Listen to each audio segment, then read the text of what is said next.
अस्सलाम वालेकुम स्टूडेंट्स। आज हम लोग ट्रीटमेंट ऑफ ग्लूकोमा पढ़ेंगे। फार्माकोलॉजी का बहुत ही इंपॉर्टेंट टॉपिक है जो हम लोग कैटसन के अकॉर्डिंग और लिपिनकोड के अकॉर्डिंग पढ़ेंगे। सबसे पहले हम लोगों ने ट्रीटमेंट ऑफ ग्लूकोमा मतलब ट्रीटमेंट ऑफ ग्लूकोमा पढ़ने से पहले हम लोग पहले देखेंगे ग्लूकोमा कहते किसे हैं। Glaucoma character group of disease हो सकता है, आई कंडीशन हो सकता है जिसमें इंट्राओक्यूलर प्रेशर होता है ना आई का, वो ज़्यादा हो जाता है। यहाँ पे IOP लिखा हुआ है, इंट्राओक्यूलर प्रेशर, पी थोड़ा सा मिट गया। आगे उसके बाद TM का मतलब है ट्रीटमेंट एंड मैनेजमेंट, मतलब कि हम ग्लूकोमा को ट्रीट कैसे कर सकते हैं और उसको मैनेज कैसे कर सकते हैं। ग्लूकोमा को ट्रीट करने के और मैनेज करने के ना दो तरीके होते हैं, दो मेथड होते हैं। या तो हम लोग ऐसी ड्रग्स दें जो कि एक्वस ह्यूमर की प्रोडक्शन को कम कर दें, क्योंकि एक्वस ह्यूमर की प्रोडक्शन कम हो जाएगी तो ऑटोमेटिकली इंट्राओक्यूलर प्रेशर कम हो जाएगा।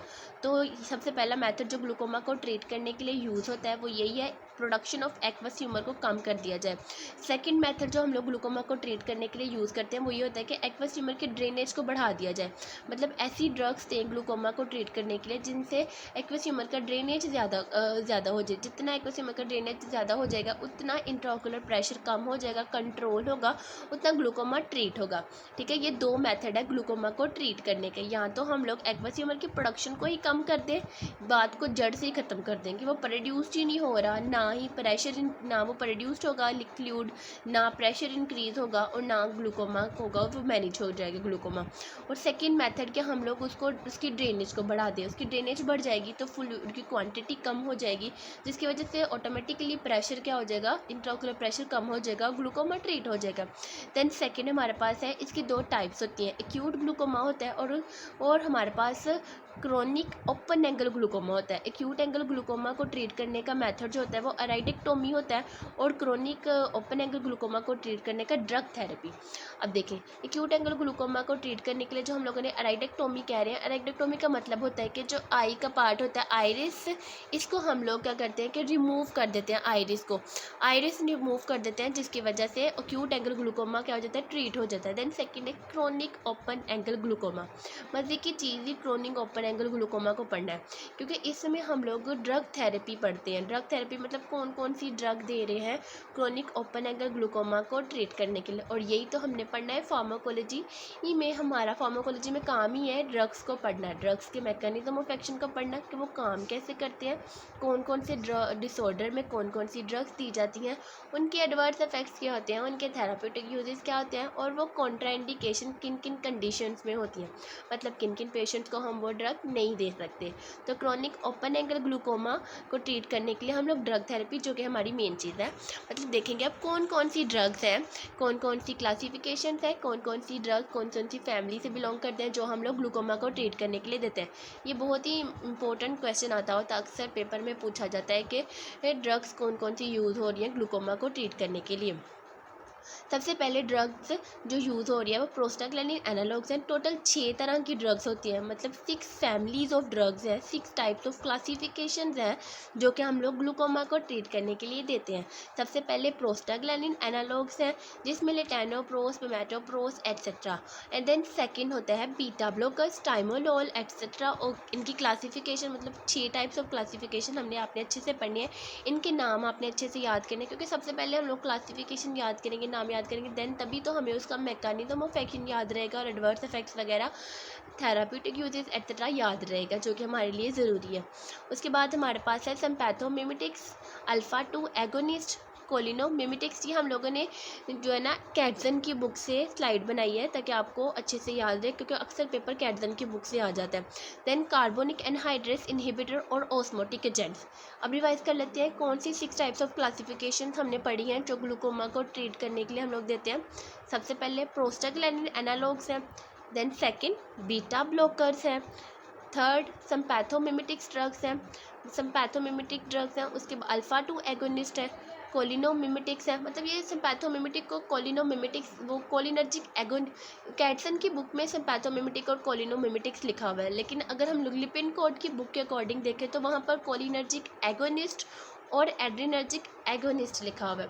मैं इसलिए आपको बता रही हूँ कि कुछ बच्चे होते हैं, कुछ स्टूडेंट्स हैं जो हमारे कुछ स्टूडेंट्स जो कैटसन से पढ़ते हैं और कुछ स्टूडेंट्स हैं जो कि लिपिनकोड से पढ़ते हैं, इसलिए दोनों का मतलब बता रही हूँ कि वो आपने कन्फ्यूज़ नहीं होना। ये कोलिनर्जिक एगोनिस्ट और एड्रीनर्जिक एगोनिस्ट की ही बात हो रही है। बस कैटसन में सिम्पैथोमिमेटिक और कोलिनोमिमेटिक लिखा हुआ है, और लेकिन लिपिनकोड में कोलिनर्जिक एगोनिस्ट और एड्रीनर्जिक एगोनिस्ट लिखा हुआ है।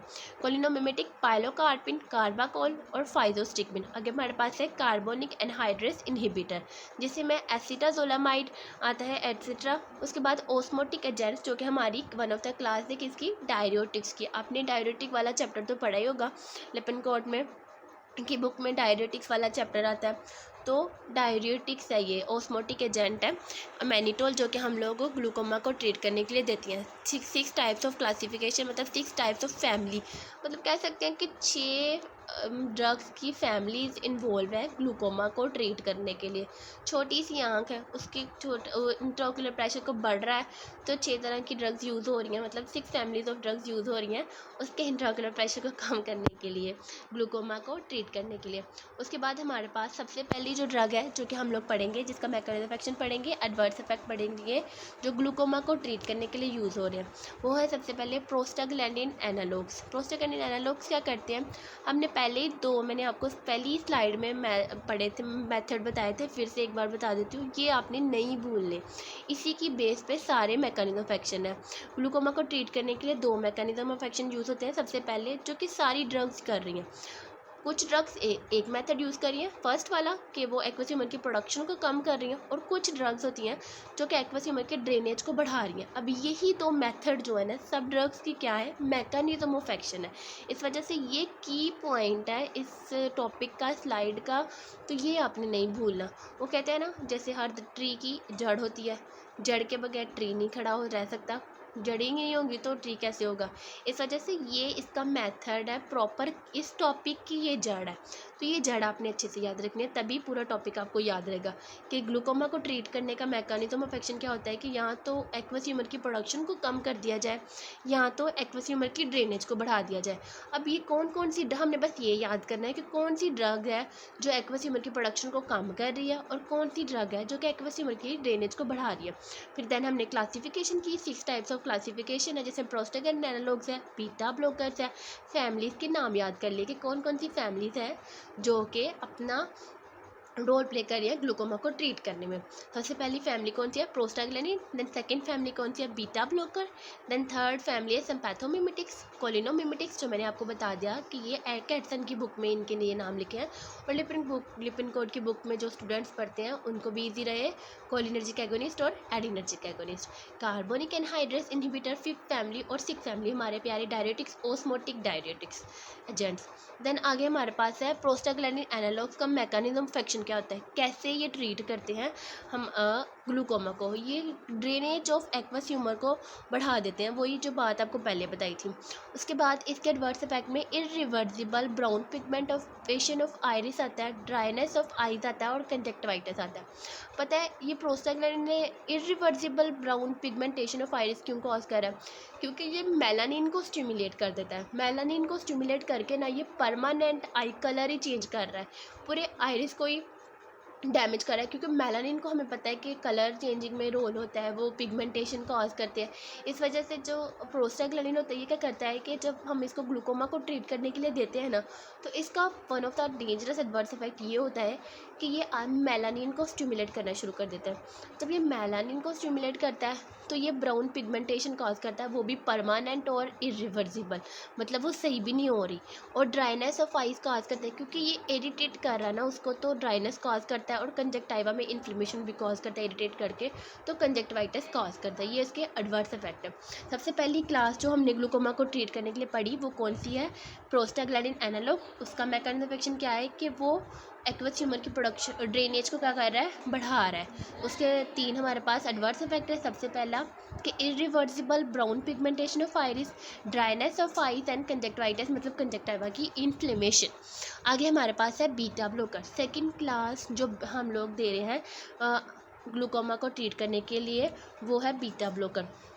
यहाँ पे सबसे पहले बीटा ब्लॉकर का मैकेनिज्म ऑफ एक्शन वही जो हमने ट्री की रूट्स देखी थी, 2 ही रूट्स थी इस टॉपिक की, या तो उसकी प्रोडक्शन ही एक्वस ह्यूमर की कम हो जाएगी या तो उसकी ड्रेनेज ज़्यादा हो जाएगी। तो ये कौन सी रूट से बिलोंग कर रहा है हमें पता चल गया। बीटा ब्लॉकर सेकेंड फैमिली जो हम लोग ग्लूकोमा को ट्रीट करने के लिए दे रहे हैं वो है प्रोडक्शन ऑफ एक्वस ह्यूमर को कम करके ये ग्लूकोमा को ट्रीट कर रहा है। क्या है इसका mechanism of action? Aqueous humour की प्रोडक्शन को कम कर देगा और ग्लूकोमा को ट्रीट करेगा। लेकिन अगर आप थोड़ी सी डिटेल में पढ़ना चाहते हैं कि कैसे एक्वस ह्यूमर की प्रोडक्शन को ये कम कर रहा है बीटा ब्लॉकर, तो वो भी मैं आपको बता देती हूँ। देखिए इसके ना कुछ 4 to 5 पॉइंट आपको याद रखने पड़ेंगे। सबसे पहला ये कि बीटा ब्लॉकर जब हम लोग टॉपिकली एडमिनिस्ट्रेशन करते हैं बीटा ब्लॉकर की, फॉर एग्जांपल ले लो कौन सा बीटा ब्लॉकर, टाइमोलोल ले लो। इसके आई ड्रॉप हमने एक पेशेंट की आंख में डाले हैं, तो हमारी आंख में सिलेरी बॉडी में ना रिसेप्टर्स होते हैं, बीटा रिसेप्टर्स, बीटा एडर्जिक रिसेप्टर। अब बीटा ब्लॉकर क्या करेंगे कि उन बीटा रिसेप्टर्स को क्या कर देंगे, ब्लॉक कर देंगे, जिसकी वजह से एक्वस ह्यूमर की प्रोडक्शन, उन रिसेप्टर ने एक्वस ह्यूमर की प्रोडक्शन करनी थी। अब वो रिसेप्टर ब्लॉक हो गए तो एक्वस ह्यूमर की प्रोडक्शन ही नहीं होगी, जिसकी वजह से इंट्राओक्यूलर फ्लूइड वॉल्यूम कम हो जाएगा और इंट्राओक्यूलर प्रेशर कम हो जाएगा और हमारा ग्लूकोमा क्या हो जाएगा, ट्रीट हो जाएगा। अब इसके एडवर्स इफेक्ट होते हैं bronchoconstriction, cardio depression, bradycardia, heart block और कार्डियक फेलियर।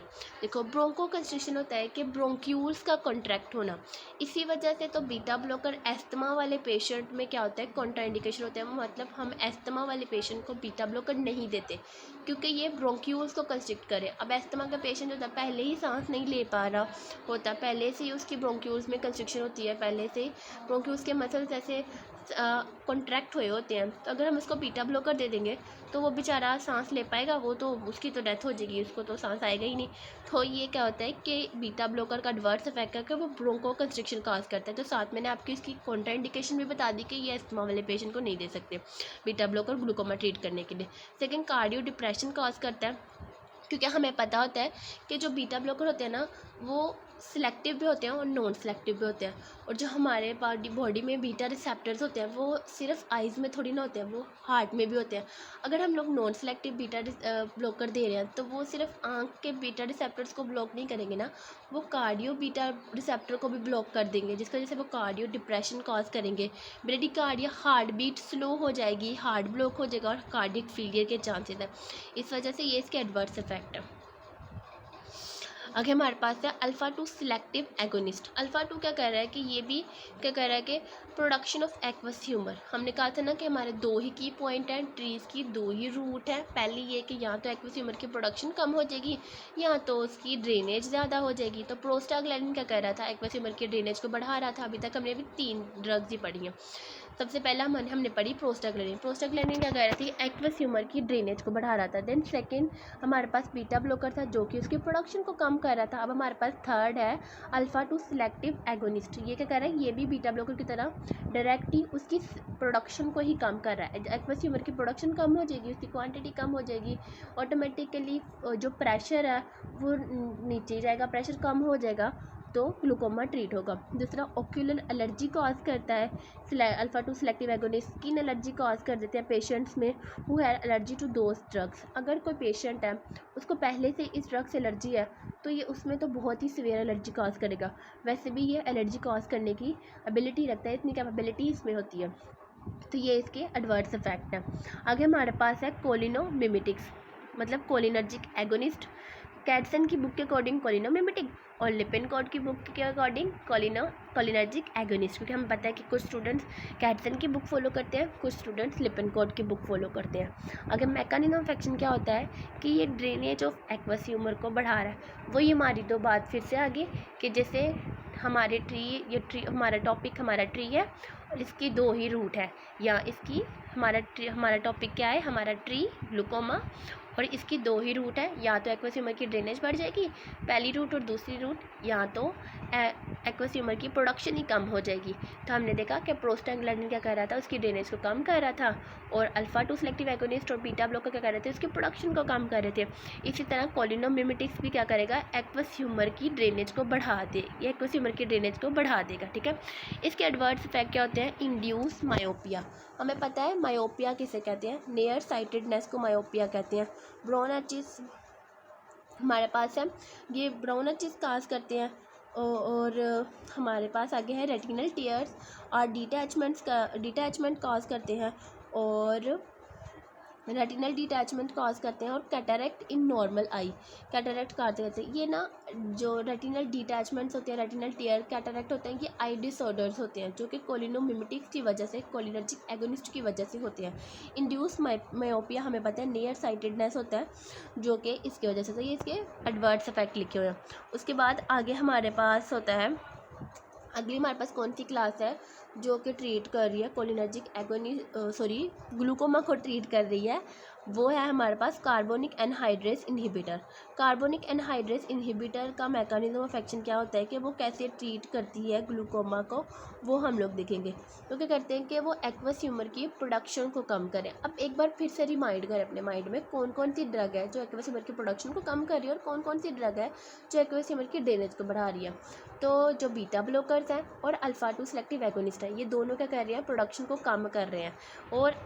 और जो हमारे पास प्रोस्टाग्लैंडिन एनालॉग्स हैं, और हमारे पास प्रोस्टाग्लैंडिन एनालॉग क्या कर रहा था, उसकी ड्रेनेज को बढ़ा रहा था। और हमारे पास जो कोलिनोमिमेटिक्स है वो भी ड्रेनेज को बढ़ा रहा था एक्वस ह्यूमर की। और अब हमारे पास कार्बोनिक एनहाइड्रेस इनहिबिटर है, ये भी बीटा ब्लॉकर की तरह उसकी प्रोडक्शन को ही कम कर रहा है। एक्वस ह्यूमर की प्रोडक्शन कम हो जाएगी, उसकी क्वांटिटी कम हो जाएगी, प्रेशर कम हो जाएगा और इंट्राओक्यूलर प्रेशर कम हो जाएगा, जिसकी वजह से ग्लूकोमा ट्रीट होगा। अब हम लोग देखते हैं कि कार्बोनिक एनहाइड्रेस इनहिबिटर थोड़ा सा डिटेल्ड में मैं बताती हूँ आपको कि कैसे कार्बोनिक एनहाइड्रेस इनहिबिटर है वो ग्लूकोमा को ट्रीट करता है। जब हम लोगों ने कार्बोनिक एनहाइड्रेस इनहिबिटर जैसे कि फॉर एग्जांपल एसिटाजोलामाइड जो के ऊपर नाम लिखे हैं, ओरली देते हैं हम लोग पेशेंट को, और डोरोजोलोमाइड जो होता है, डोरजोलोमाइड वो हम लोग देते हैं टॉपिकली। हम लोगों ने पेशेंट था ग्लूकोमा का, उसको एडमिनिस्टर कर दिया, ठीक है। अब क्या करेंगे, इनहिबिट कर देंगे कार्बोनिक एनहाइड्रेस एंजाइम को। हमारे जो कार्बोनिक एनहाइड्रेस इनहिबिटर, जैसे कि इनके नाम से ही पता चल रहा है, ये कार्बोनिक एनहाइड्रेस एंजाइम को इनहिबिट कर देंगे, जिसकी वजह से बाइकार्बोनेट की फॉर्मेशन कम हो जाएगी। जब थोड़ा सा मैं डिटेल में आपको बता रही हूँ थोड़ा मुश्किल लगेगा, लेकिन अगर आप इजीली याद करना चाहते हो तो फिर यही काफ़ी है कि एक्वस ह्यूमर की प्रोडक्शन को ही कम कर रहा है कार्बोनिक एनहाइड्रेस इनहिबिटर और ग्लूकोमा को ट्रीट कर रहा है। लेकिन अगर थोड़ा सा डिटेल में करना चाहते हो तो ये 4-5 पॉइंट भी मैं आपको बता देती हूँ कि कैसे ये एक्वस ह्यूमर की प्रोडक्शन को कम कर रहे हैं और कैसे ग्लूकोमा को ट्रीट करें। सबसे पहले कि कार्बोनिक एनहाइड्रेस इनहिबिटर, जैसा कि इनके नाम से पता चल रहा है, ये कार्बोनिक एनहाइड्रेस एंजाइम को इनहिबिट कर देंगे, जिसकी वजह से बाइकार्बोनेट की फॉर्मेशन कम हो जाएगी। जब बाइकार्बोनेट की फॉर्मेशन कम हो जाएगी तो सोडियम और फ्लूइड ट्रांसपोर्ट होता है पोस्टीरियर चैम्बर में, वो कम हो जाता है, जिसकी वजह से एक्वस ह्यूमर की प्रोडक्शन कम हो जाती है और इंट्राओक्यूलर प्रेशर कम होता है और इफेक्टिव ट्रीटमेंट हो जाता है किसका, ग्लूकोमा का। एक बार फिर बता देती हूँ, मुझे पता थोड़ा सा ये ट्रिकी सा है, थोड़ा सा अजीब सा, लेकिन समझना इसको मुश्किल नहीं है कि कैसे कार्बोनिक एनहाइड्रेस इनहिबिटर है वो ग्लूकोमा को ट्रीट कर रहे हैं सबसे पहले, और कैसे वो ये भी कह सकते हैं कैसे एक्वस ह्यूमर की प्रोडक्शन को कम करें। देखिए, सबसे पहले तो मैकेनिज्म का पहला पॉइंट इसके नाम से ही स्टार्ट हो रहा है, carbonic anhydrase inhibitor carbonic anhydrase enzyme को ब्लॉक करते हैं, जिसकी वजह से बाइकार्बोनेट की प्रोडक्शन कम हो जाती है। जब बाइकार्बोनेट की प्रोडक्शन कम हो जाती है तो सोडियम और फ्लूइड का ट्रांसपोर्ट पोस्टीरियर चैम्बर में स्टॉप हो जाता है, कम हो जाता है, जिसकी वजह से एक्वस ह्यूमर की प्रोडक्शन कम हो जाती है और इंट्राओक्यूलर प्रेशर भी कम हो जाता है और ग्लूकोमा क्या हो जाता है, मैनेज हो जाता है, ट्रीट हो जाता है। अब इसके एडवर्स इफेक्ट होते हैं एलर्जी। हमें पता है कार्बोनिक एनहाइड्रेस इनहिबिटर्स होते हैं, उनका जो कंपाउंड होता है वो सल्फर होता है और सल्फर से एलर्जी होती है। उसके बाद स्टोन फॉर्मेशन हो जाती है किडनी में, पैरास्थीसिया होता है, ड्रॉजीनेस और मेटाबॉलिक एसिडोसिस हो जाती है कार्बोनिक एनहाइड्रेस इनहिबिटर से। ये इसके क्या है, एडवर्स इफेक्ट्स हैं। उसके बाद हमारे पास है ओस्मोटिक डायरेटिक्स है, हमारे पास ओस्मोटिक डायरेटिक्स हैं। ओस्मोटिक डायरेटिक कैसे ट्रीट करते हैं ग्लूकोमा को, कि ये भी एक्वस ह्यूमर की प्रोडक्शन को कम कर रहे हैं। वही हमारा एक ही ट्री है ग्लूकोमा, उसकी 2 ही रूट्स हैं, यहाँ तो एक्वस ह्यूमर की प्रोडक्शन कम हो जाएगी, यहाँ तो इसकी ड्रेनेज ज़्यादा हो जाएगी। और ओस्मोटिक डायरेटिक क्या करता है, जो लास्ट हमारे पास ये लास्ट है हमारे पास ड्रग जो ग्लूकोमा को ट्रीट कर रही है, ये एक्वस ह्यूमर की प्रोडक्शन को कम कर रही है। जब एक्वस ह्यूमर की प्रोडक्शन कम हो जाएगी, अब देखते हैं कैसे एक्वस ह्यूमर की प्रोडक्शन को कम कर रही है, थोड़ा सा डिटेल में आपको बताने की मैं कोशिश करूँगी, आपने समझना है। सबसे पहले जब हम लोगों ने एडमिनिस्ट्रेशन की ओस्मोटिक डायरेटिक की, जिसकी वजह से प्लाज्मा ऑस्मोलैरिटी इंक्रीज़ हो जाती है। प्लाज्मा ऑस्मोलैरिटी इंक्रीज़ हो जाती है तो क्रिएट होता है osmotic gradient between plasma and ocular fluid. ठीक है, ये थोड़ा सा मुश्किल पॉइंट है, आपने लेकिन समझना है। सबसे पहले ऑस्मोटिक डायरेटिक्स ले लो, हमने पेशेंट को ऑरली दिया, ग्लाइसरीन जो होती है ना ऑरली देते हैं, ग्लाइसरीन ऑरली दिया, फिर उसके बाद क्या होता है ऑस्मोटिक डायरेटिक हमने ऑरली दिया है पेशेंट को जो कि ग्लूकोमा का पेशेंट है। उसमें प्लाज्मा ऑस्मोलैरिटी इंक्रीज़ हो गई, प्लाज्मा ऑस्मोलैरिटी इंक्रीज़ होने के बाद क्रिएट होता है osmotic gradient between the plasma and ocular fluid, draws water from intraocular structures, ठीक है। फिर उसके बाद देन डिक्रीज इंट्राओक्यूलर वॉल्यूम, उसकी मतलब उसकी प्रोडक्शन कम होगी और क्या हो गया इंट्राओक्यूलर प्रेशर कम हो गया और रिलीफ मिल गया कहाँ से, ग्लूकोमा की सिम्टम से।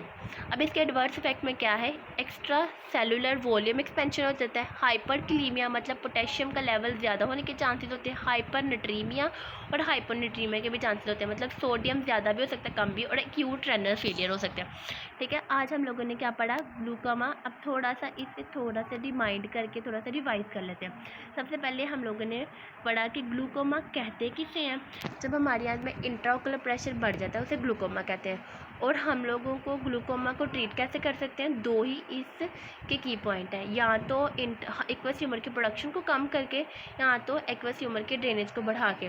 ठीक है, दो तरह के ग्लूकोमा होते हैं, एक्यूट एंगल ग्लूकोमा जिसे हम लोग आइराइडेक्टोमी मतलब कि आइरिस को रिमूव करके ट्रीट कर सकते हैं, दूसरा क्रोनिक ओपन एंगल ग्लूकोमा जिसमें ड्रग थेरेपी हम 6 टाइप्स ऑफ ड्रग्स हैं जो देकर इसको ट्रीट कर सकते हैं।